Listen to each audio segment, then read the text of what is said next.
विद्यार्थियों, देखिए बच्चों, अभी तक हमने दो अनुप्रयोग जो हैं विभवमापी के कर चुके हैं। क्या क्या थे? एक था सेल के विद्युत वाहक बल का मापन और दूसरा है बच्चों कि दो सेलों के विद्युत वाहक बलों की तुलना करना। ठीक है बच्चों, आज हम करेंगे बच्चों विभवमापी का तीसरा अनुप्रयोग और वो है बच्चों थर्ड नंबर जो अनुप्रयोग है बेटा वो है सेल के आंतरिक प्रतिरोध का मापन। समझ पा रहे हो बेटा? ठीक है, मतलब विभवमापी की सहायता से हम सेल के आंतरिक प्रतिरोध का मापन करेंगे। समझ पा रहे हो बेटा? यानी कि एक सेल होगा, सेल को हम परिपथ में लेंगे और उसके जो आंतरिक प्रतिरोध हैं उसको हम माप के देखेंगे। ठीक है बच्चों, तो आपको आसानी से समझना है और फिर भी नहीं आए तो बता देना है। ठीक है, चलो स्टार्ट करते हैं। देखिए, सबसे पहले आपको ध्यान रखना है कि विभवमापी की जहां बात आ जाए तो आपको उसका परिपथ चित्र पहले कंप्लीट करना है। देखिए कैसे करेंगे। सर्वप्रथम प्राथमिक परिपथ में एक मानक सेल बेटा, फिर उसके बाद में कुंजी, उसके बाद में धारा नियंत्रक। ठीक है, ये हमारा विभवमापी का प्राथमिक परिपथ पूरा हो गया। ठीक है बेटा, देखो बना। चलो, ये मानक सेल है, इसके विद्युत वाहक बल को ईपी क्यों कह रहे हैं? क्योंकि ये कौन सा परिपथ है बेटा? प्राथमिक परिपथ। ठीक है, ये कुंजी है, इसका केवल नाम है। ठीक है, ये धारा नियंत्रक है बेटा और इसको RH से प्रेजेंट करते हैं। ठीक है, चलो, ये विभवमापी में ए तार पे ए पॉइंट है, ये बी पॉइंट है। बच्चों आपको पता है ये पॉजिटिव टर्मिनल से जुड़ा हुआ है, तो इसे उच्च विभव वाला बिंदु हम कहते हैं। ठीक, चलो आगे देखिए बेटा, हमें क्या करना है, एक सेल जोड़ना है परिपथ में। जोड़ दिया, सेल के बाद में धारा मापी और धारा मापी के बाद में विसर्पी कुंजी लगा देंगे। अब देखो बेटा, ये तो है पहले वाला ही परिपथ। ठीक है, अब सेल का हमें क्या करना है, हमें आंतरिक प्रतिरोध निकालना है।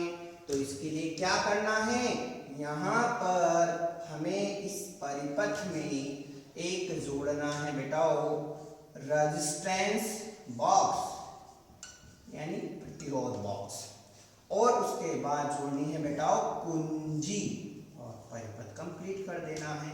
कुंजी का नाम है K2। ठीक है, समझ पा रहे हो बेटा? ये आपके ई विद्युत वाहक बल वाला, ठीक है, ई विद्युत वाहक बल वाला आपका क्या है, सेल है। ये पॉजिटिव टर्मिनल, नेगेटिव टर्मिनल। ठीक है, चलो देखिए, समझना ध्यान से।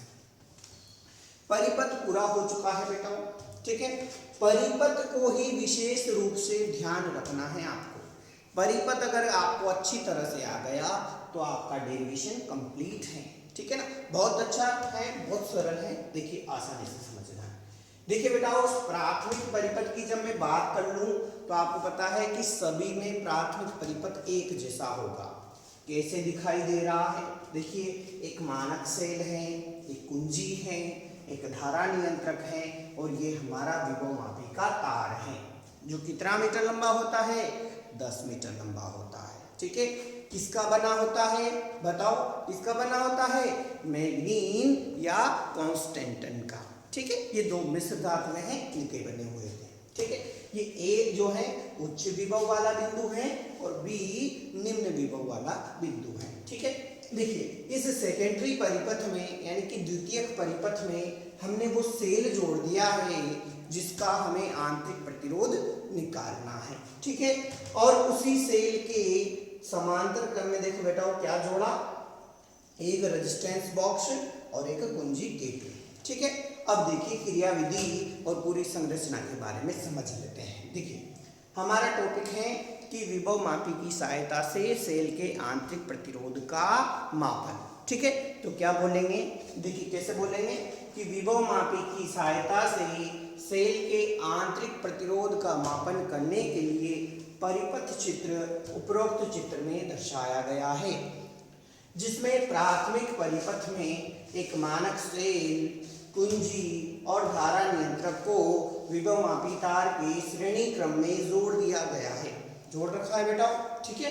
देखो इसमें क्या कर रखा है, एक मानक सेल, कुंजी K1 और धारा नियंत्रक को विभव मापी तार के श्रेणी क्रम में जोड़ दिया गया है। ठीक है, क्योंकि बिंदु A, तार का जो A है वो सेल के पॉजिटिव टर्मिनल से जुड़ा हुआ है, इसीलिए जो A है पॉइंट वो तो उच्च विभव वाला बिंदु होगा और B पॉइंट निम्न विभव वाला बिंदु होगा। ठीक है, अब हमें जिस सेल के आंतरिक प्रतिरोध का मापन करना है ना बेटाओ, जिस सेल के आंतरिक प्रतिरोध का मापन करना है उसे हम क्या करेंगे, द्वितीयक परिपथ में उस सेल के पॉजिटिव टर्मिनल को उच्च विभव वाले बिंदु से जोड़ देंगे और ऋण टर्मिनल से एक धारामापी और धारामापी के साथ में क्या कर देंगे, विसर्पी कुंजी यानी कि जोकी को जोड़ देंगे। ठीक है, जोड़ दिया। इसी के साथ ही बेटाओ ये जो इस जो द्वितीयक सेल है आपका, उसी के समांतर क्रम में एक रेजिस्टेंस बॉक्स और एक कुंजी K2 को जोड़ देंगे। ठीक है, जोड़ दिया बेटा, ये हो गया हमारा परिपथ चित्र। अब बेटा क्रिया विधि की जब हम बात करें, क्रिया विधि की बात यह है कि बेटा जब हम कुंजी K1 को लगाते हैं, ठीक है, और इस कुंजी K2 को खुला रखते हैं, समझ पा रहे हो आप, खुला रखते हैं मतलब इसमें से इसमें करंट फ्लो नहीं हो सकता। ठीक है, हमने क्या किया बेटा कि जब कुंजी K1 को हमने इसमें लगा दिया, समझ पा रहे हो, कुंजी K1 को तो हमने लगा दिया। अब जैसे ही कुंजी K1 को लगाते हैं, देखो बेटा करंट यहाँ से चलेगा, इधर आएगा, तार में भी जाएगा, इधर भी जाएगा, यहाँ से देखो यहाँ दो रास्ते मिल रहे हैं, लेकिन ये कुंजी खुली हुई है, करंट इस तरफ नहीं आएगा और करंट सीधा निकल जाएगा और इस जो विभव जो हमारा धारामापी है उसमें आपको क्या दिखा, विक्षेप दिखाई देगा। क्या दिखाई देगा बेटा, विक्षेप दिखाई देगा। ठीक है, अब हम इस जोकी को यानी कि विसर्पी कुंजी को इस तार पर, तो आपको पता है बेटा ये पेन की तरह होता है, इस तार पर इसको यहाँ यहाँ यहाँ इधर उधर हम क्या करेंगे बेटा, इसको स्पर्श कराएंगे। ठीक है, और स्पर्श कराएंगे और शून्य विक्षेप की स्थिति में हम संतुलित लंबाई प्राप्त कर लेंगे। ठीक है बेटा, और क्या करेंगे, सेल के लिए शून्य विक्षेप की स्थिति हम प्राप्त कर लेंगे। ठीक है बेटा, ये मान लो कि माना कि ये क्या आ रही है, L1 प्राप्त हो रही है। क्या प्राप्त हो रही है बेटा, L1 ये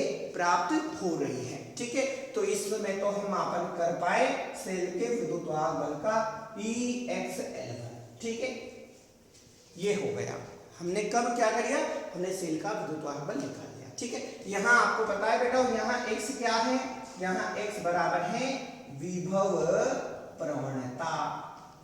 ठीक, आगे बढ़ते हैं। अब बेटाओ अगली कंडीशन में हम क्या करेंगे कि इस रेजिस्टेंस बॉक्स में से, ठीक है, इस रेजिस्टेंस बॉक्स में से हम क्या करेंगे, R नाम का एक प्रतिरोध निकाल लेंगे। ठीक है, R नाम का प्रतिरोध निकाल लेंगे। R मतलब कोई 10 ओम हो सकता है, 20 ओम हो सकता है, 40 ओम हो सकता है, ऐसे हम क्या करेंगे इसमें से R नाम का प्रतिरोध निकाल देंगे। मतलब प्रतिरोध को निकालने का मतलब होता है बेटाओ कि यहाँ पर उतने ओम का प्रतिरोध लग चुका है। ठीक है, अगर आपने जैसे 10 ओम का प्रतिरोध निकाला ना, तो मतलब इसमें 10 ओम का प्रतिरोध लग गया। ठीक है, आपने 100 ओम का प्रतिरोध निकाला ना बेटा, तो 100 ओम का प्रतिरोध इस परिपथ में लग गया। ठीक है, आपने 50 ओम का प्रतिरोध निकाला तो 50 ओम का प्रतिरोध इसमें लग गया। ठीक है, तो हमने कितने का लगाया, R ओम का प्रतिरोध इसमें लगा दिया और साथ ही साथ कुंजी को भी हमने इसमें लगा दिया। ठीक है, कुंजी को लगाते, अब आपको पता है बेटा जैसे ही हम कुंजी K1 को दबाएंगे तो करंट ऐसे आएगा और अब इस परिपथ से भी गुजरेगा और इस परिपथ से गुजरेगा तो बेटा उस सेल पे क्या होगा, विभव पतन होगा एक तरीके से। और इस समय जब हम संतुलित लंबाई प्राप्त करेंगे बेटा तो वो हमें क्या देगी, वो हमें देगी विभवांतर। क्या देगी बेटा, विभवांतर, क्योंकि प्रतिरोध लगाने से इस पे विभव पतन हो गया। ठीक है, तो अब हमें जो संतुलित लंबाई प्राप्त हुई है बेटा वो है L2, क्या है L2 और इस समय हमने क्या मापन किया, V बराबर XL2, यानी कि हमने क्या किया बेटा, हमने विभवांतर का मापन कर लिया। ठीक है, अब आपको पता है ये दो कंडीशन हो गई। अब हमें तो क्या निकालना है, सेल का आंतरिक प्रतिरोध निकालना है। तो देखो, अतः सेल का आंतरिक और प्रतिरोध, सेल के आंतरिक प्रतिरोध का सूत्र बेटा मैं पहले ही तो बता चुका हूं आपको, R बराबर होता है E minus B upon V into R. ठीक है, ये आपके सेल के आंतरिक प्रतिरोध का सूत्र है। ठीक है ना बेटा, क्या है सेल के आंतरिक प्रतिरोध का सूत्र, क्या है E minus B upon V into R. ठीक है, अब बेटा वो आप मान रखो, तो R बराबर देखो क्या आएगा, XL1 minus XL2 into are upon XL2। बेटा वो देखो x आ रहा है सब जगह से, x कट जाएगा, r बराबर क्या आया, L1 minus L2 upon L2 into are. ये बेटा वो हमारे सेल के आंतरिक प्रतिरोध का सूत्र हो गया। आया कि नहीं आया, कितना बढ़िया है, कितना अच्छा है, एकदम सरल है। ठीक है ना, तो इस तरह हम क्या करेंगे, सेल के आंतरिक प्रतिरोध का मापन कर पाएंगे। एक बार फिर से समझ लो, देखो पहली अवस्था में जब हम संतुलित लंबाई प्राप्त करेंगे ना बेटा, तो ये तो खुली हुई है, तो हमें सेल का विद्युत वाहक बल मिलेगा।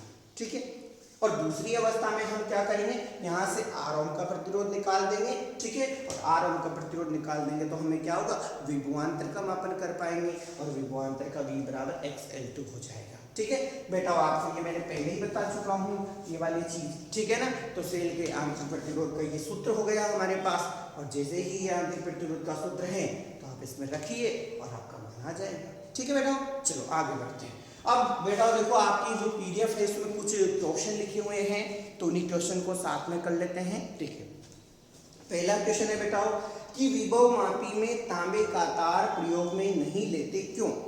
ठीक है, मतलब क्वेश्चन ये आ रहा है कि बेटा अगर आपसे पूछे कि विभव मापी में कौन सा तार प्रयोग करते हैं, तो आप क्या बताओगे बेटा, मैग्नीन या कॉन्स्टेंटन का। ठीक है, किसका लेते हैं बेटा, मैग्नीन या कॉन्स्टेंटन का। ठीक है, चलो, तो यहाँ पर क्वेश्चन है बेटा कि विभव मापी में तांबे का तार क्यों नहीं लेते। ठीक है ना, तो बेटा देखो, तांबे का जो विशिष्ट प्रतिरोध होता है ना, वो कम होता है। ठीक है, इसीलिए उसको नहीं लेते। साथ ही साथ उसका जो प्रतिरोध ताप पूर्णांक है वो धनात्मक होता है। ठीक है, मतलब अधिक होता है, एक से ज्यादा होता है, एक तरीके से ऐसे समझ सकते हो।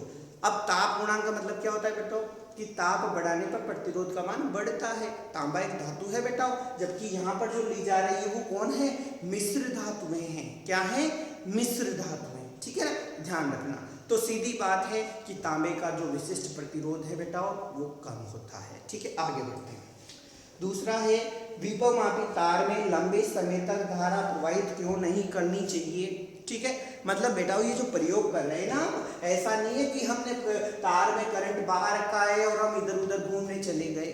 ठीक है, अगर फिर ऐसा हो रहा है 10-10 मिनट तक, 5 मिनट तक आपने करंट फ्लो कर दिया, तो बेटा वो आपके परिमाण, आपके जो मान है ना, वो सही नहीं आएंगे। अब क्यों नहीं आते बेटा वो सही, इसका कारण है कि जैसे ही आप ज़्यादा समय तक करंट प्रवाहित करते हो बेटा वो ये तार गर्म हो जाता है, और ये जब तार गर्म हो जाता है तो इस पर जो विभव पतन है ना वो बदल जाता है।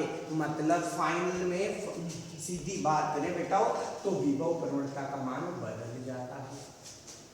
ठीक है, समझ पा रहे हो आप। ठीक है, मैंने आपसे पहले ही कहा था कि विभव प्रवणता जैसे किस पे निर्भर करती है, तो बेटा वो टेम्परेचर पर भी निर्भर करती है। ठीक है ना, तो आप समझ पा रहे हो, अगर हम ज़्यादा समय तक करंट प्रवाहित करेंगे ना बेटा तो क्या चेंज हो जाएगी, विभव प्रवणता।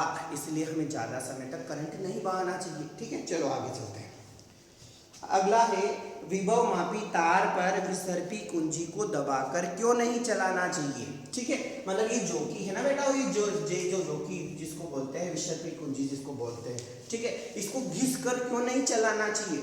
मतलब जब बेटा आप प्रयोग करोगे ना, मैं कह रहा हूँ आपसे कि ये पेन है, पेन की तरह होता है बेटा। ठीक है, अब आप इसको घिस कर इस पर चलाओगे ना तो ये तार क्या होगा, धीरे धीरे आप पता है 1 बार 2 बार 5 बार जब आप इसको घिस कर चलाओगे तो जो आपका जो तार है विभव मापी वो घिस जाएगा।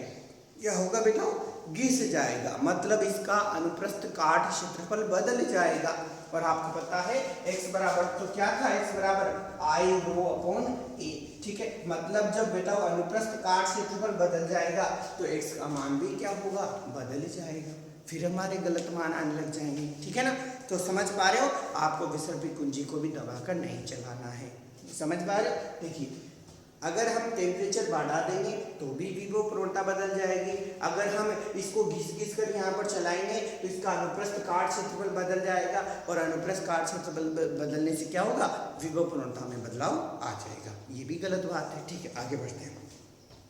वोल्टमीटर की तुलना में किसी सेल का विद्युत वाहक बल ज्ञात करने में विभव मापी श्रेष्ठ क्यों है। अब बेटा देखो आपको पता है कि जब हमारा जो टॉपिक चला था विभव मापी, वहीं पर मैंने समझा दिया था विभव मापी क्या करता है, अविक्षेप बिंदु के सिद्धांत पर कार्य करता है, और जब बेटा इसमें शून्य विक्षेप की स्थिति होती है तो ये परिपथ से किसी भी प्रकार की धारा नहीं लेता और विद्युत वाहक बल का यथार्थता से मापन करता है। ठीक है, जबकि बेटा जो वोल्टमीटर होता है ना, वो तो क्या करता है, परिपथ से कुछ एनर्जी लेता है, अब जब एनर्जी लेगा तो भाई सब कुछ तो कम मापन करेगा ना। ठीक है ना बेटा, इसलिए जो वोल्टमीटर है उसकी अपेक्षा विभव मापी अच्छे परिणाम देता है। ठीक है, इसको विभव मापी को मैंने बताया था आदर्श वोल्टमीटर भी कहते हैं। ठीक है ना बेटा, चलो आगे बढ़ते हैं। अमीटर को सदैव परिपथ में श्रेणी क्रम में और वोल्टमीटर को समांतर क्रम में क्यों जोड़ते हैं। देखो बेटा समझो बात, आप ध्यान से समझना क्या है कि अमीटर को तो हम क्या कर रहे हैं, श्रेणी क्रम में लगा रहे हैं। अमीटर जानते हो क्या बेटा क्या करता है, अमीटर बेटा धारा का मापन करता है, किसका करता है, धारा का। देखना समझना आप, देखिए अमीटर को तो बेटा ये परिपथ है, अगर मान लो तो ऐसे जोड़ेंगे। ठीक है, लेकिन अगर बेटा वोल्टमीटर है तो वोल्टमीटर की बात आए तो बेटा वोल्टमीटर को ऐसे जोड़ते हैं। तो हमसे क्वेश्चन यही तो पूछा गया है, ठीक है, कि अमीटर को तो श्रेणी क्रम में जोड़ते हैं और वोल्टमीटर को समांतर क्रम में जोड़ते हैं, क्यों जोड़ते हैं, यही तो पूछा गया है ना। अब देखो बेटा समझना, अगर अमीटर को हम श्रेणी क्रम में नहीं लगाएंगे ना बेटा तो इसमें से पूरा करंट नहीं गुजरेगा और ये पूरी धारा का मापन नहीं कर पाएगा। ठीक है, इसीलिए इसको क्या करते हैं, श्रेणी क्रम में लगाते हैं और जितना भी करंट जा रहा है वो इसमें से होकर गुजरे और अमीटर उसका मापन कर ले, इसलिए इसको श्रेणी क्रम में लगाते हैं। और बेटा वोल्टमीटर है ना, वोल्टमीटर करता क्या है, वोल्टमीटर हमेशा 2 पॉइंट ए और बी, कोई से भी हो सकते हैं बेटा, 2 पॉइंट के मध्य का विभवांतर पता करता है। ठीक है ना, 2 पॉइंटों के मध्य का विभवांतर पता करता है। ठीक है ना, इसीलिए इसको क्या करते हैं, समांतर क्रम में लगाते हैं। ठीक है ना, चलो आगे बढ़ते हैं।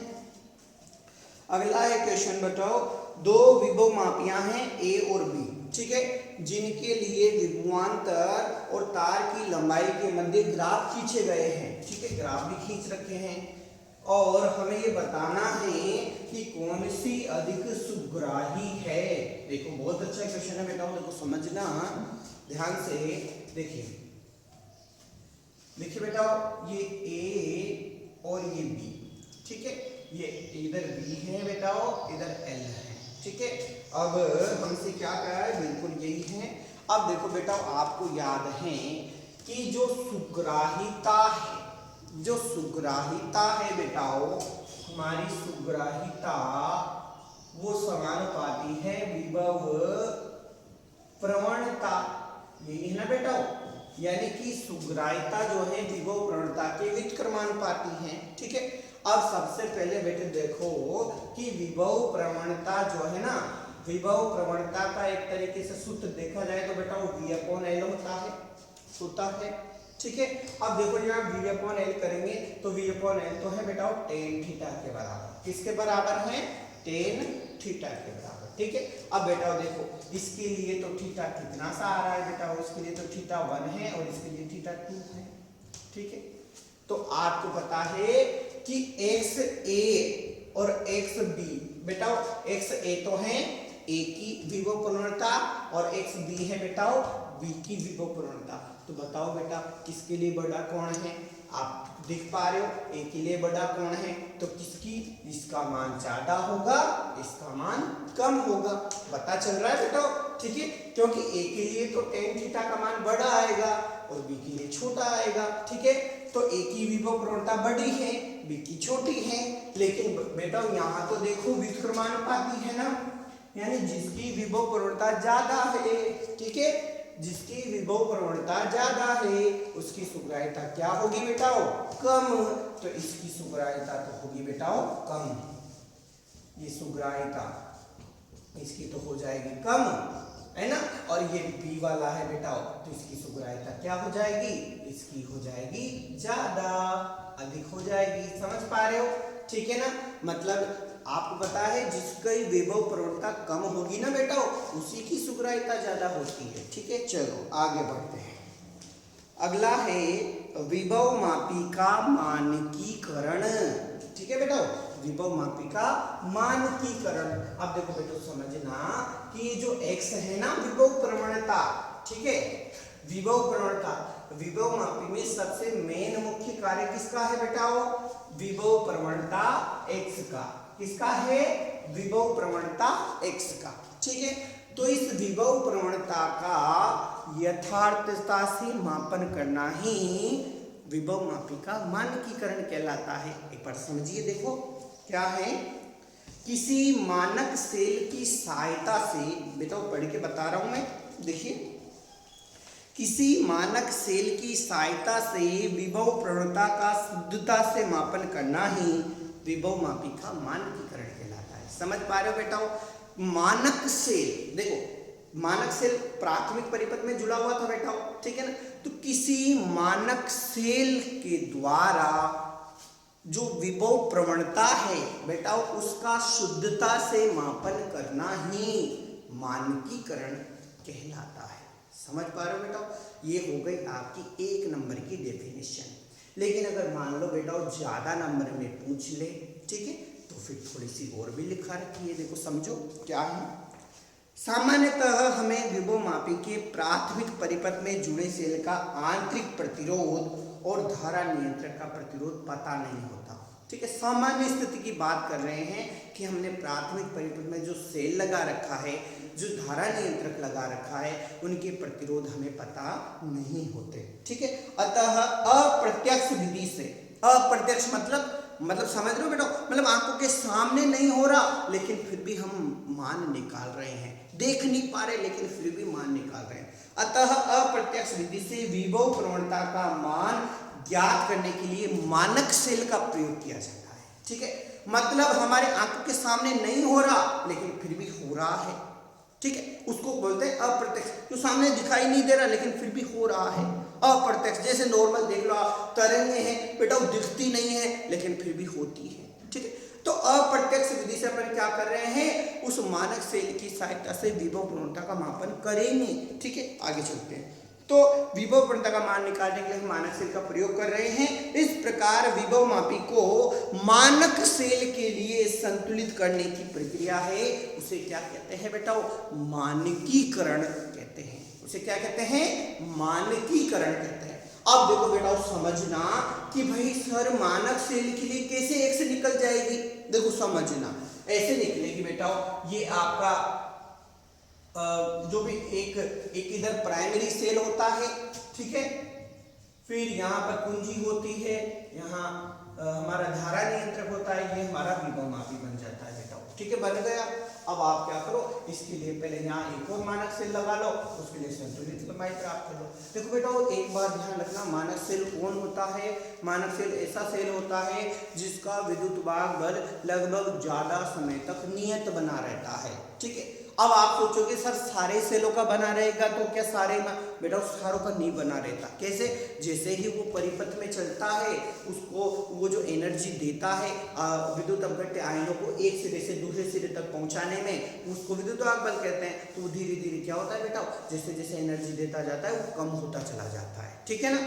लेकिन जो स्टैंडर्ड सेल होता है, मानक सेल होता है, उसका जो विद्युत वाहक बल है ना थोड़े लंबे समय तक स्थायी बना रहता है। ठीक है, तो यहाँ पर हमारे जो मानक सेल हैं, ठीक है, उनको क्या उनको रूप में कौन कौन से सेल यूज करने हैं अपन को बेटाओ? ठीक है, एक तो करना है कैडमियम सेल। कौन सा वाला? कैडमियम सेल, जिसका विद्युत वाहक बल है बेटाओ 1.186 वोल्ट। ठीक है, ये तो है बेटाओ हमारा कैडमियम वाला सेल। और डेनियल सेल का है बेटाओ 1.08। ठीक है ना, ये तो है कैडमियम सेल, ठीक है, और ये है बेटा डेनियल सेल, ठीक है ना। ध्यान रखना केडीएम का कितना है 1.0186 वोल्ट और डेनियल का क्या है बेटा 1.08 वोल्ट सेल, ठीक है, 8 वोल्ट 1.08 वोल्ट। तो बेटा ये ध्यान रखना है, जो प्रैक्टिकल वाला आएगा ना एग्जामिनर बेटा वो आपसे एक ही बात पूछेगा कि बेटा मानक सेल के रूप में कौन सा सेल प्रयोग करते हैं, आपसे पूछेगा बेटा, ठीक है, ध्यान रखना है। तो आप कह दोगे कि सर कैडमियम सेल यूज करेंगे, तो वो एक बात फिर पूछेगा कि बेटा कैडमियम सेल का विद्युत वाहक बल कितना है, तो आपको ये ध्यान रखना है, ठीक है। फिर उसने अगर आपने मान लो डेनियल सेल बता दिया तो फिर वो डेनियल का विद्युत वाहक बल पूछेगा कितना है 1.08 वोल्ट, ठीक है बेटा, तो ये ध्यान रखना है, ठीक है ना। अब इस तरह बेटा डेली का डेली आपको पढ़ते चलना है, नहीं आए तो मैं तो कहता हूँ कि बेटा वो आप मुझसे पूछो, ठीक है। जो हो सकता है कि कोई बच्चे ये सोच रहे हो कि सर कब ऑफलाइन होगी, बेटा देखो इसका तो होए या ना होए, मैं तो कहता हूं कि हो जाएगी। लगभग 15 तारीख को अपन को इस बार पूर्ण विश्वास है कि लगभग 15 को ये खुल जाएगा, ठीक है।